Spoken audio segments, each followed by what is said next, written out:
Hey there, Magic One. Welcome to your tarot reading for the week. I really hope that you are staying blessed. I've just called in to say a big hi and to let you know what I've been working on. I'm actually currently chipping away at the March monthly tarot readings. Yes, chipping away because it does take a lot of time. So I'll be releasing them across the next 2 or 3 weeks, hopefully 2. So keep an eye out for your sign.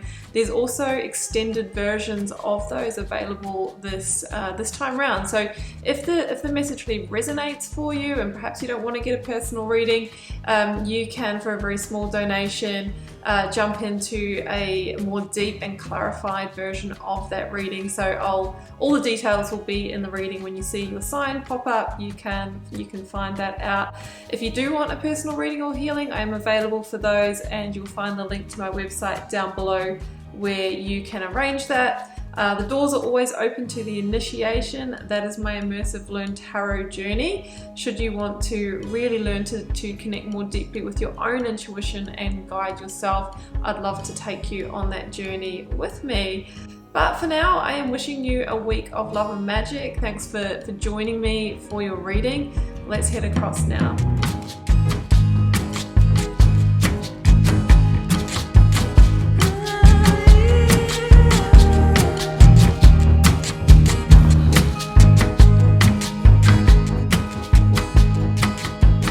Virgo, welcome to your tarot reading for March 14th to the 20th. Had to think about that.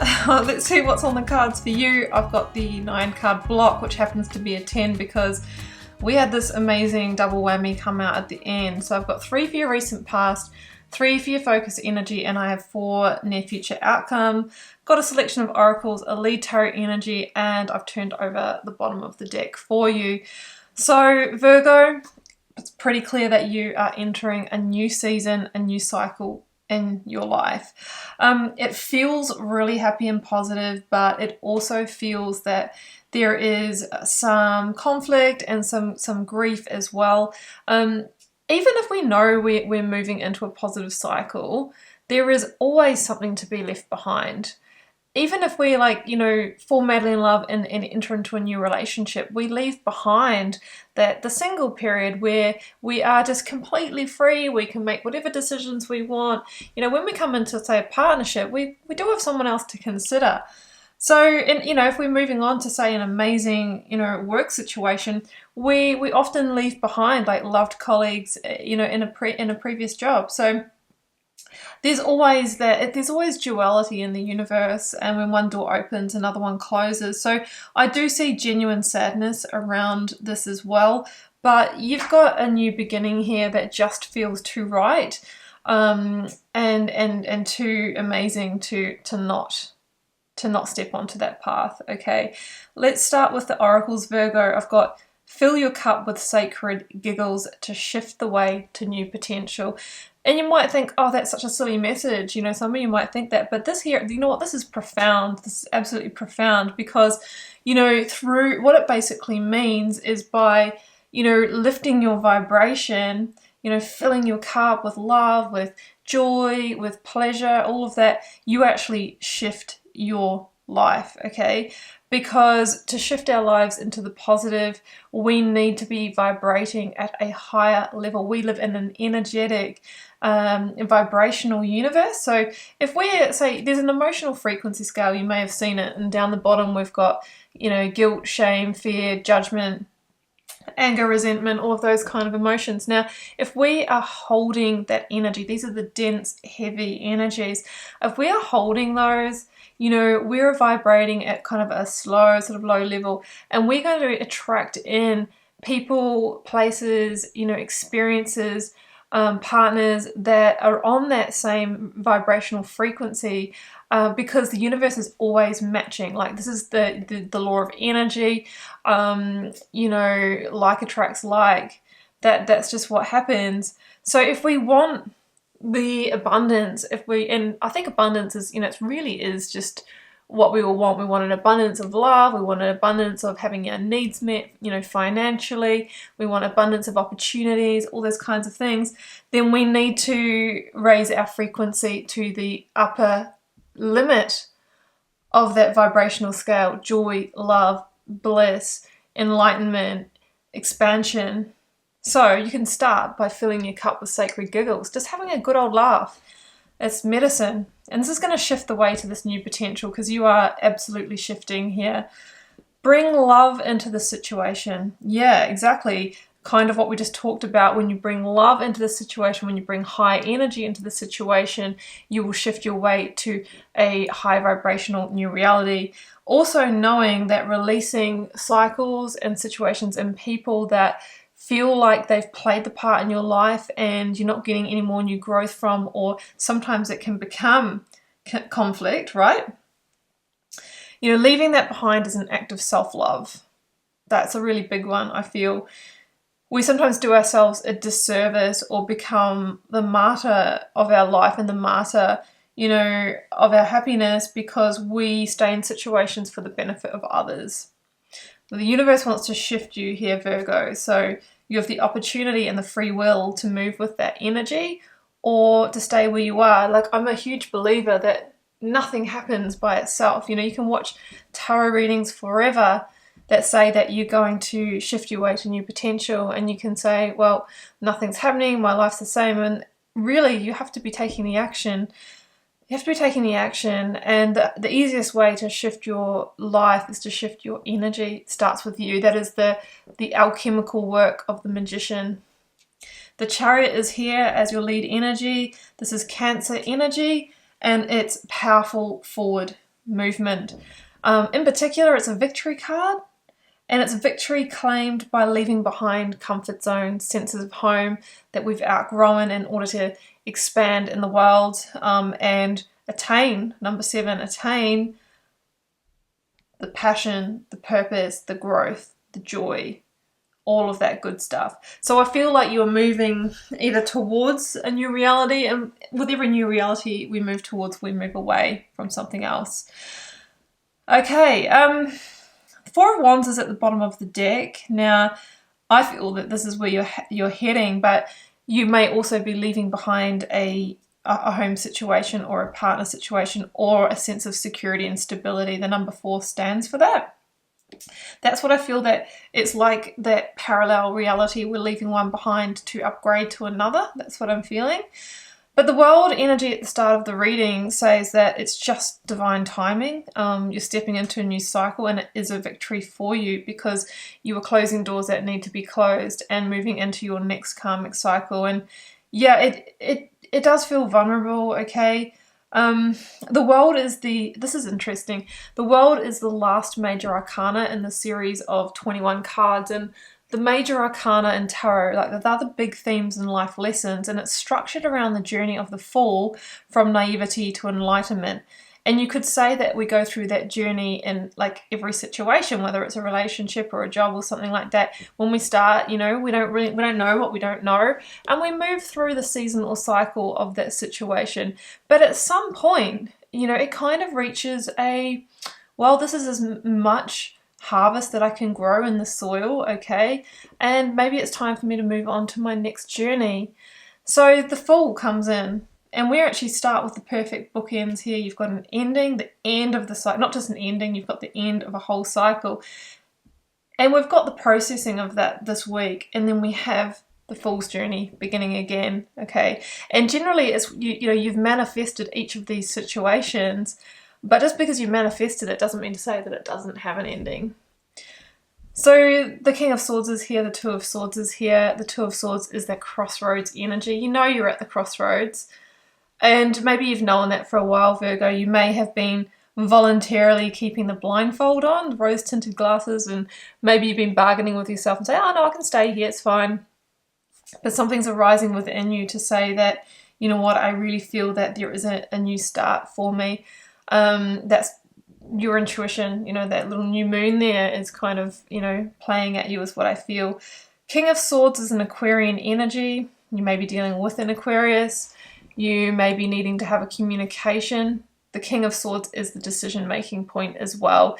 There is a decision to be made that can transform your life, your reality, yourself, and shift the way to new potential. With the King of Swords, we need to take an eagle-eye perspective. We need to really you know, they talk about, you know, being on the balcony or in the dance in life. Like, being in the dance is when we're down in the details and we're doing it, and you can't really see what's going on because we're a player on the stage.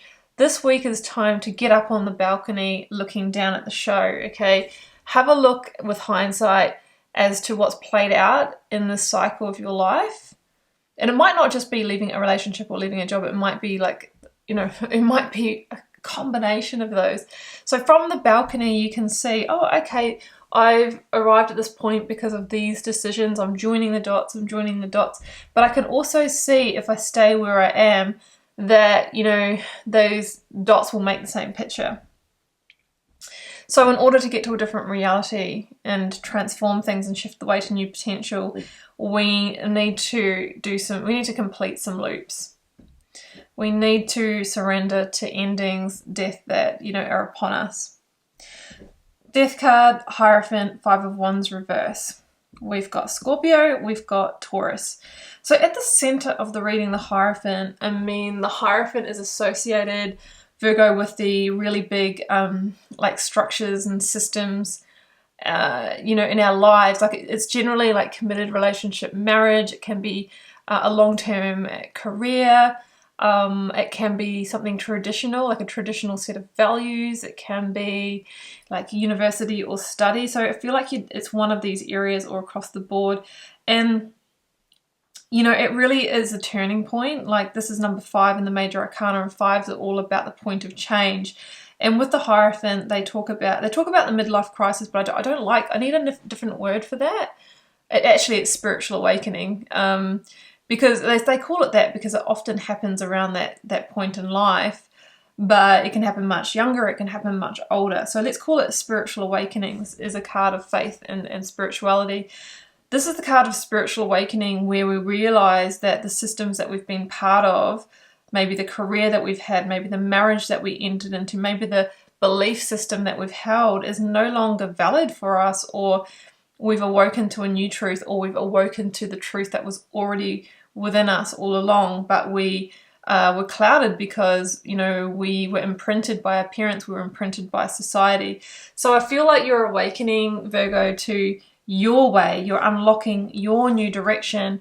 And because of that, when we go through spiritual awakening, like the dark night of the soul part is horrendous, because we have to release things that are so painful, you know, and it's an act of self-love. And we just know that we can't. I feel like when you go through profound spiritual awakening, it's like you can no longer stay in those situations. They will make you unwell. I have journeyed this deeply myself, where you try and stay in these situations, and be it jobs or marriages or whatever, but your body and your soul, your spirit actually rejects it. There's a lot of information in that. So we need to let go of seasons that have had their harvest, so that we can allow that sun energy to guide the way to the new for you. So we're clearing the path, clearing the slate, and we need to surrender rather than hold on. The more we hold on, especially in a spiritual awakening, the longer it will take for you to get on purpose and for the new path to reveal. You will slow it down a lot. Yeah, it's really about letting go. Let go and let God. 5 of Wands is in reverse, and yeah, that kind of feels to me like, don't fight for it, don't hold on. It's about surrender, and that's going to help you recover your energy as well. 5 of Swords, 5 of Cups, and then these amazing cards, Fool and Ace of Wands. So let's deal with these two first, the double 5. So 5, oh, we've got 4 5s, 5 5 5 5 is your angel number.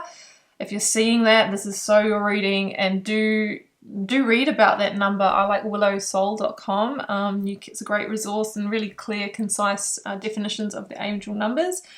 So this is about grieving for what's been lost here. The 5 of Swords is an energy of conflict, and generally with the 5 of Swords, the message is there's no winners here.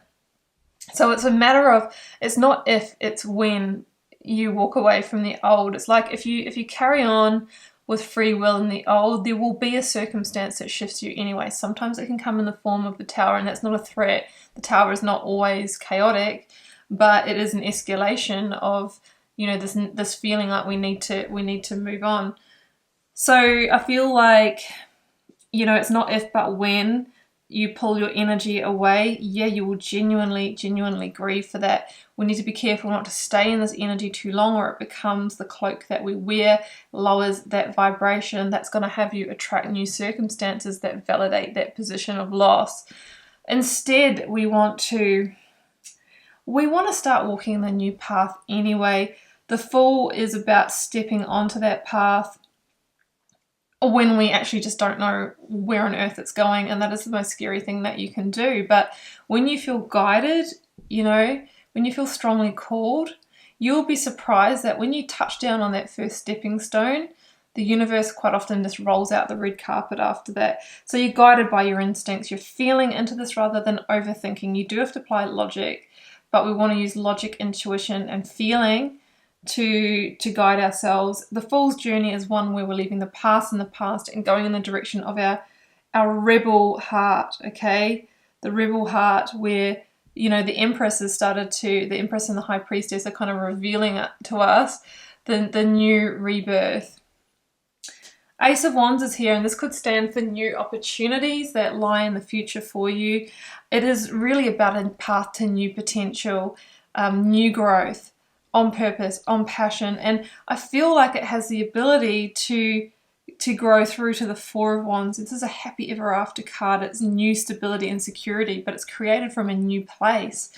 It's a milestone this week, a milestone in that direction, and I see the 1111 as well in that card. So you've got 5555, you've got 11 are your angel numbers, and 1111 is a portal to happiness, should you take that action. Queen of Cups is here. That's the card of intuition and heart, and following that, stay emotionally grounded as you go through that. This may be somebody that you're receiving some sound advice from as well. I am going to have to leave it there though. The camera will cut off after 20 minutes. So Virgo, what a powerful reading. I really wish you all the best with this. Keeping in mind it's a general reading for the collective. Can't, won't, isn't meant to resonate with all of you. Drop me a comment if you're called to share. I read them all. I try to interact with you all over there unless it's genuinely just negative or unconstructive. I won't be interacting with those. Hit subscribe if you haven't already. That supports my channel. It also lets you know when I post new readings. I see that as the perfect energetic exchange between us. You can find me on social media, Instagram and Facebook. Please use the links down below because there is a fake account on Instagram. They have more followers than me and they will ask you if you want a reading, which is something I never do. I'm wishing you so much love and magic, Virgo. Take care for your week. Stay blessed. Bye for now.